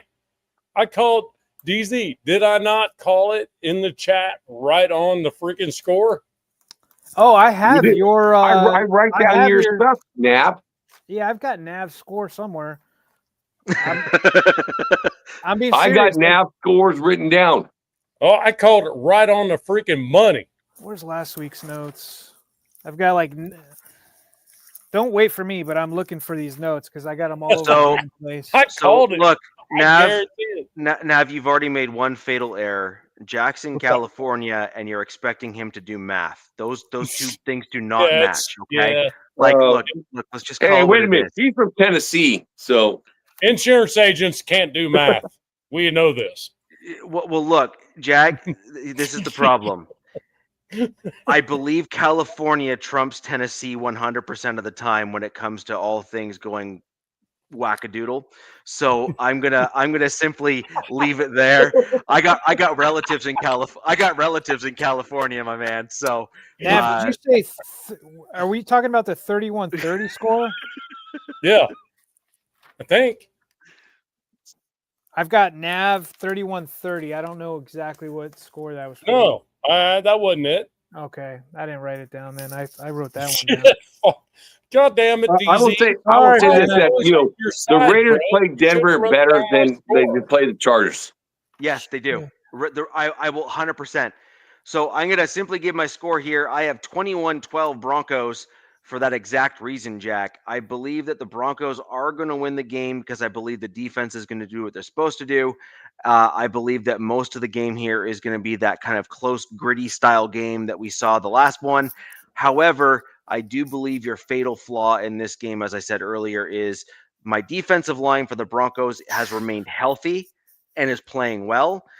Yeah. And your offensive line for the Raiders has had injuries since we last played you, which is going to likely be an advantage for us and is going to make the score a little bit So more in our no favor. touchdowns for the Raiders. Oh, okay. No, I'm I going to actually agree with that. no, I don't 12 points for the Raiders. So like, Jack, no how touchdowns. did you do that math, but you couldn't figure out that 28 was only touchdowns? I don't understand, man.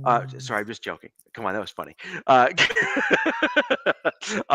But yes, you are right, and I did that intentionally. Like I actually do. I actually think that this is going to be a slew of Raiders field goals as opposed to touchdowns, and I think that is because the Broncos defense is going to be able to hold their own in this game. We have one of the best third down defenses in the league, and it's not close. We have one of, if not the best red zone defense in the league, and that's not really up for debate. And No, so it's the as best. But you guys are the most It's the penalized defense. second best red zone defense. second best, yeah. You're going to gift them a touchdown.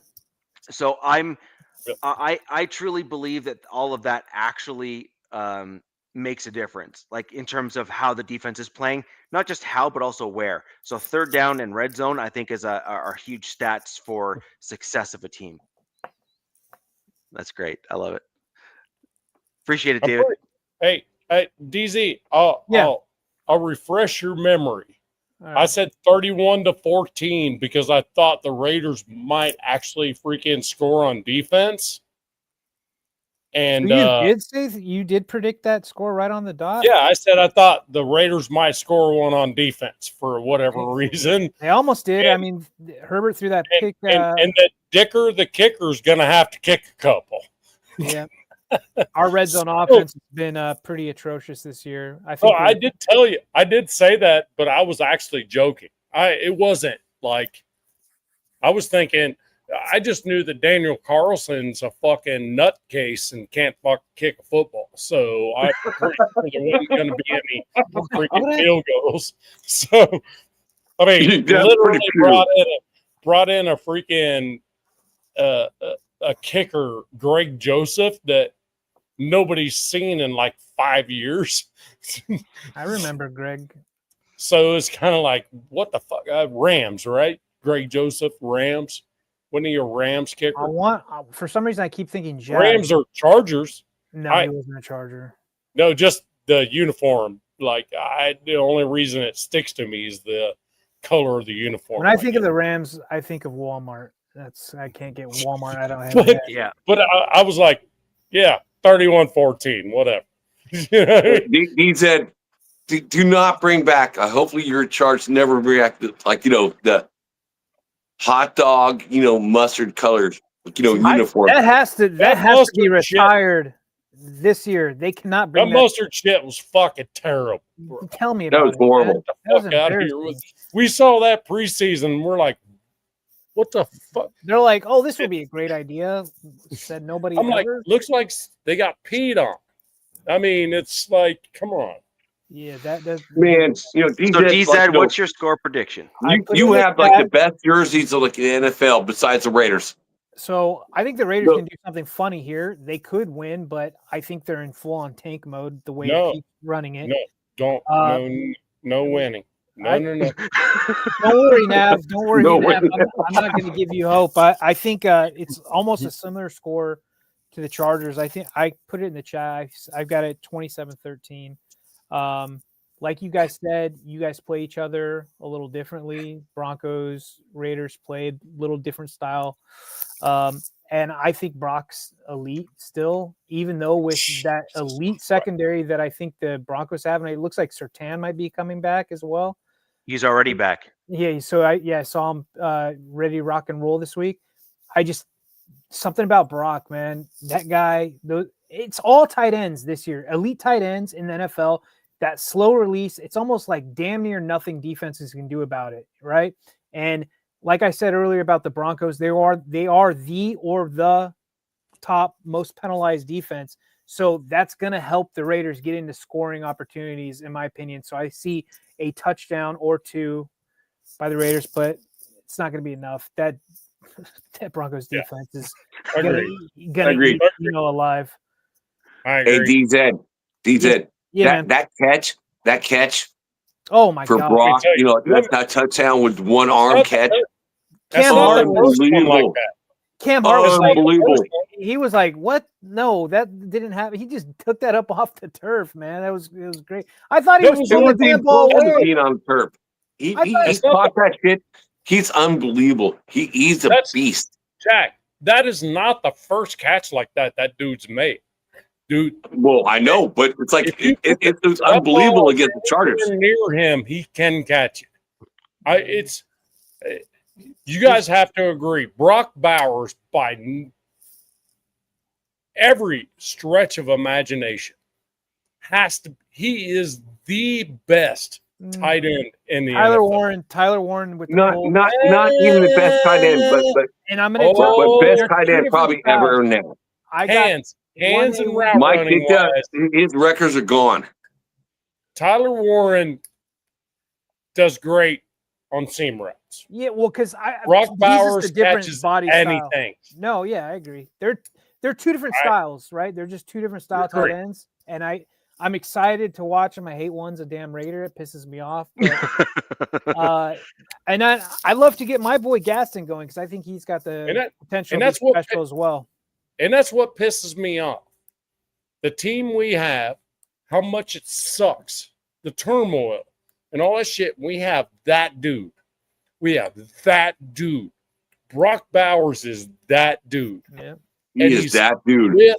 And he's dude, on a and I team. love Meyer or Mayer, however you want to say his name. I know Mike he wasn't- Mayer. I know And he the thing wasn't is- Mayer. available, but he's Mike a great Mayer second pairing. And them for on guys. two sides, 12 personnel, it's freaking hard to freaking Telling you, deal. man, get an average O line and a competent quarterback back there. Just can't. Just You know. can't. I can't even freaking. I'm done.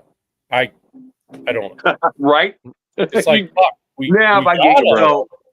we got So- stuff. We just don't have all the stuff we need. Yeah. You got the ingredients, but you're not putting them together, and so We have no. We have the recipe, but we only have two or three ingredients. Yeah, fair enough. Fair enough. Yeah. Yeah, fair enough. Yeah. That's probably better. So, Right. DZ, I want to talk about your game Big game. now. Big game. This is a big game for the Chargers. Oh, I think yeah. this is kind of the if you can do it, then I think this is kind of the defining moment for your team this season, if I'm going to be honest. Yes, That's and no. true. Yes and no, and I'll get into that. Yeah. Because the Chargers from right after that Raiders game begin a gauntlet. Like it is I think it's the toughest remaining schedule in the league right now. It is Eagles Hey, Monday night. I just want to interrupt and say, Zahn, that is the funniest shit I've seen in a long time in the comment right there. That's just funny. Brock Bowers lied on his registration for the NFL. Oh, Have you seen yeah, I him saw with his hat off? Dude has a 50-year-old hairline. Poor guy. I was glad that he Zahn. started shaving it. I was like, I'm sorry, Zahn, DZ. dude, I had you fucking cracked that my ass right up, there bro. got me. And what's his name? Zonnie? Is it David? No. Zonnie? David Zahn. David And Zahn. And David he's a great- Zahn. David Zahn is like he's a good guy, dude. I fucking love this man, dude. he has a 50-year-old hairline. What the David, we fuck? do this every week. Hey, Every Wednesday. David Zahn, look at my hairline. Seriously, Yeah, I got the you're a same thing, 50-year-old, man. so that's normal. I got the Normal. Brock special, But man. look. I just can't catch. But not me. I'm a 50-year-old. Look at this. All this shit. My genetics are trash. What happened? Hey, All right, let's get back to the good for game. you now. sorry, You got DZ. fucking good My hairline, bad. Eagles motherfucker. game. My bad, brother. Yeah. Rod. So I'm sorry. Eagles are coming off back-to-back losses. They had they got embarrassed by Chicago. Chicago has a really good run game. They're creative as hell. Chargers are not creative as hell. We have Greg Roman, he's archaic in his play calling. We've got a gauntlet, man. Eagles at Chiefs at Cowboys. Texans at Broncos. Like, holy hell, this sucks. And now we have the one-arm bandit as quarterback. And You're gonna beat the Eagles. okay, now we're definitely I firmly losing. believe that. Now we're definitely losing. Shit. And then so we don't know if he's going to play. He hasn't practiced yet, but he's done this where he hasn't practiced all week, and then they're going to design some damn cast for him. It'll be like hard because they had to do a surgery on the outside up here. They put in a plate and a couple screws, and so he's probably got swelling right now. But the thing is, can the Eagles lose 3-0? It's like these teams never lose 3-0. So it's like, you know what I mean? I'm like, they're coming to LA. They're gonna have their fans out there. They're struggling. Look, they've only scored 25 points in the last 6 quarters. Right. So there is that. They suck. I just no Lane Johnson either. I think that's kind of hurt. They suck, and there's no reason why they should suck. Is the problem? They suck in a way they shouldn't be sucking. Now you know what I mean? Now look, if Omari and Hampton, fingers crossed, should be coming back this game, which would be a huge boost, which would be a huge boost for the running game. But he was second time in a non-contact jersey at practice, which I'm like, all the fans thought they held him out of the Raiders game to get him ready for the Eagles game, because the rumors were he was going to go and play against the Raiders. So they're like, no, he's not playing. So we're like, okay, he's playing against the Eagles. Well, he's still in a non-contact, but if he comes back, fine. Well, it'd be nice to have a 1-2 punch. You know, I mean, Jarrett Patterson did pretty well, but you guys got to understand, Patterson and Vidal are like 5'8" and 5'7". You know, Hampton, he's I think he's 6'1" or 240 pounds or whatever. 6'1", like 230, 240. Yeah, so it'd be nice to get him back, especially with that D line that the Eagles have. But I've got the Eagles. The Eagles are favored by, I think the line dropped to 2.5. I don't know if it went back to 3. It keeps going up and down. I'd take that all day. Yeah, unfortunately, I've got the Eagles winning 20-17. I'll take that all day. I've got them taking it, and I just there's too many things. But look, there's on a plus side, Justin Herbert's 4-0 in primetime games. This is another primetime game. Can he make it 5-0? I don't know. There's just too much stuff. I don't know. DZ, I got your back on this one, bro. I got your back.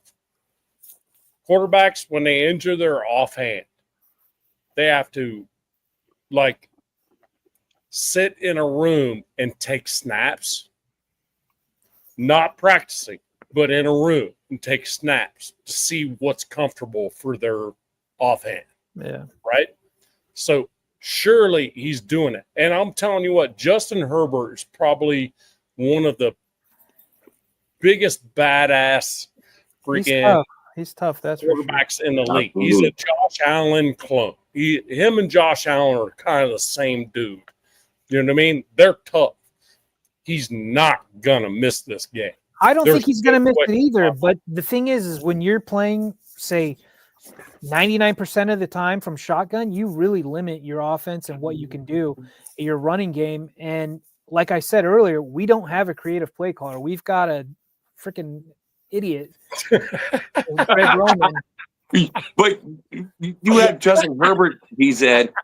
It's like, Herbert is like, the best quarterback in the AFC West. 100%. Put that back up there. Put that back up there so everybody can see it.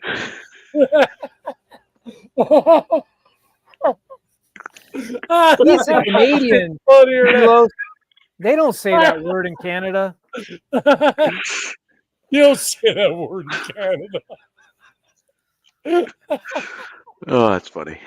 That shit's funny, man. I'm sorry.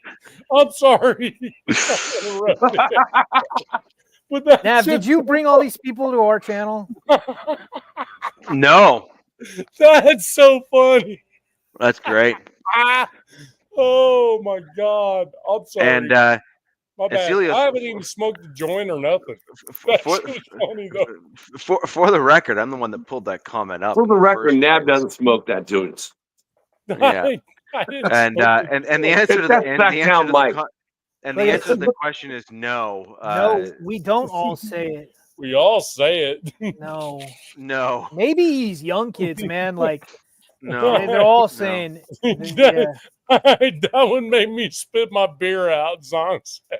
I grew up in a time where you get your ass beat for saying it. Yeah. Dude, Zahn is the funniest dude ever. I love Zahn. He's freaking hilarious. So, All right, do your score predictions. Come on, guys. Sorry. all right. Score predictions. Mine was. I got you. Chargers. Oh, crap. Wait, who are the Chargers playing? 7. Chargers 27. Monday night Eagles. Yep. Oh, you're going to Chargers lose. 27. Eagles 20. Okay. So I'm not 27-20 Chargers. Okay, so I'm not going to go into any details. I have 24-21 Chargers. What? God damn it! Wow. Dang. I had a Broncos. Okay, I'm going to go opposite. I'm going to go opposite of you guys. I don't see the Chargers win this game. I got the Chargers 24-21. Eagles. Yep. That's because you suck. I'm sorry. All right. We got it. Yeah. What about the Texans Chiefs? Are we going to roll that one, Richie? Here, man. Yeah, I just want to quickly kind of discuss that one. This is going to be Pivotal. Like, this is the Mount Everest of the Chiefs season right now. Yep. Like, it literally is like the peak for them. Yeah. Thanks, Mike. Appreciate it, my man. So this is the make or break for the Chiefs season. Like, if we're gonna be honest, we just need to kind of say the thing and just be honest about it, right?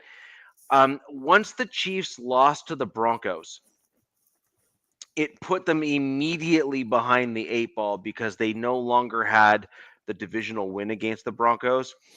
And then the Cowboys game really put them behind the 8 ball because of the loss to the Cowboys there. So now you got those kind of back-to-back pieces, and now they have absolutely no room for error. They must win out every single game of this season if they wish. And look who they're going against. Probably the best. I mean, Richie's D-line's damn nasty. This is like 1A to that 1B. They are scary. The Houston Texans D-line is nasty. And look, I think the Chiefs are going to be without 3 starting offensive linemen in this game. The 1+, it is in Kansas City, so there's that going for them. It's going to be cold up there, and this is the Texans are a dome team going up there. But man, I just put it in the chat. I'm going to give my score real quick. I've got the Texans taking this 24-23. Huh. And I wish Davis Mills would start because I feel like the Texans are a better team when he starts over CJ Stroud.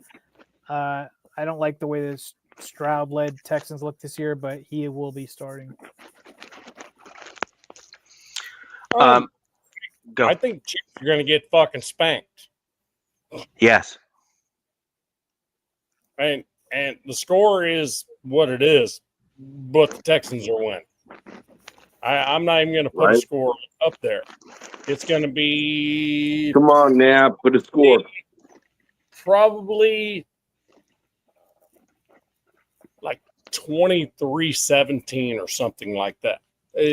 But, I mean, if you look at Texas stats and defensively, they're first in the NFL in total yards allowed per game, 264. Points allowed per game, 16.5. Total points allowed all year, 182. Pass yards allowed per game, 172, third in the NFL. Rushing yards allowed per game, 92.2, fourth in the NFL. 25 sacks, 10 picks, 53 passes defended, 3 forced fumbles, and 6 of those 8 were recovered by them. The Chiefs are fucked. Yeah, you didn't say a single word about like, damn, that's fucking hot shit, dude. Hot shit. That was hot shit, bro. I'm just saying. I know, I love you, but shit not. I'm just. Okay, so what do you think the score is going to be, Jack? Since Nevis Oh my god, it's gonna be an ass kicking. I said for like a while, like KC's gonna be like defending like their stature, but it's over. It's over, so it's done. So they're gonna get their asses kicked. I want to say like 27 to like 13. I don't even think KC's gonna do that well. I think Didn't I say that defense is gonna be that good against them, and it's gonna be the first time Patrick Mahomes is gonna be like, oh my god, my shit's getting my ass handed to myself. So that's the way I feel. My ass getting my ass handed to myself. Is that what he just said? He did. Nav, Yeah. California. Okay, so with regards to this game, I have this pretty straightforward. Look, I have relatives there. I say this to their face. So it's like, I have this as I actually think this is going to be a bit of a romping, in my opinion. I have it. I put it in the chat already in our private chat here. I think that the Patrick Mahomes is showing, actually, in my opinion, that he's getting uncomfortable in the pocket. He is not showing that he has the ability to step up. He's kind of getting rid of the ball. He's trying to do all these like crazy plays and that kind of stuff. The difference between this game and the Cowboys game and the stuff that we saw is that the Texans will bring him down before he can make the crazy throw. They've got And they also have the defensive backs to pick off those plays where he's like slightly overthrowing, slightly underthrowing, and that sort of thing. And that will not end well, in my opinion, for Mahomes. And by the way, we've seen this story play out before when he gets pressured and is kind of trying to chuck it away, where he ends up throwing 1, 2, or 3 picks in a game. Not regularly, but it happens from time to time. So I have this one as a bit of a blowout. I have this one as 31-21 Texans. So about 10-point game. And I think that this is going to be one of those. I think the Texans defense are going to allow the Texans to kind of get that extra bit of lead. And then I think that the score at the end, or the push to come back from the Chiefs, is going to be just a little bit too late. Yeah. Because I do think that there's going to be a garbage time touchdown or field goal by the Chiefs, which is going to look like they might. The one thing that in this game, the way the Texans play will allow Mahomes to scramble like crazy. That's just the way they're set up. And so I can see a lot of Mahomes-ish scrambling kind of stuff, but I agree. Like, I don't see it as big as romping as you do, but they have on the edges, they're relentless and they've got the speed to get after them. Like, some teams have like really good pressure with their edges, but they just don't have that speed to get to him, where he's able to roll out and get to the sideline and do those kind of throws. They've got the speed to get to him, kind of like your team. Yeah, they do. They do.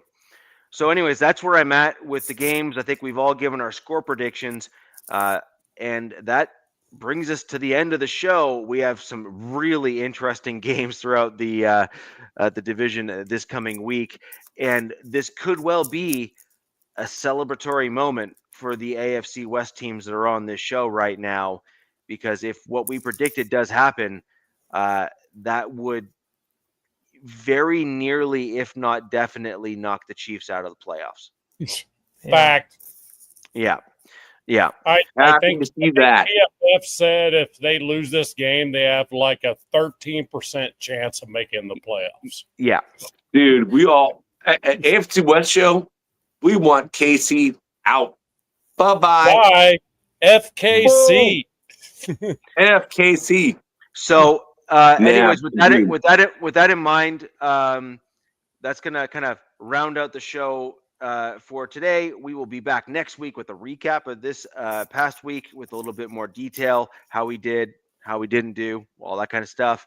And we will give a brief look ahead to the week ahead and any other news, including injuries and other things over the course of the show.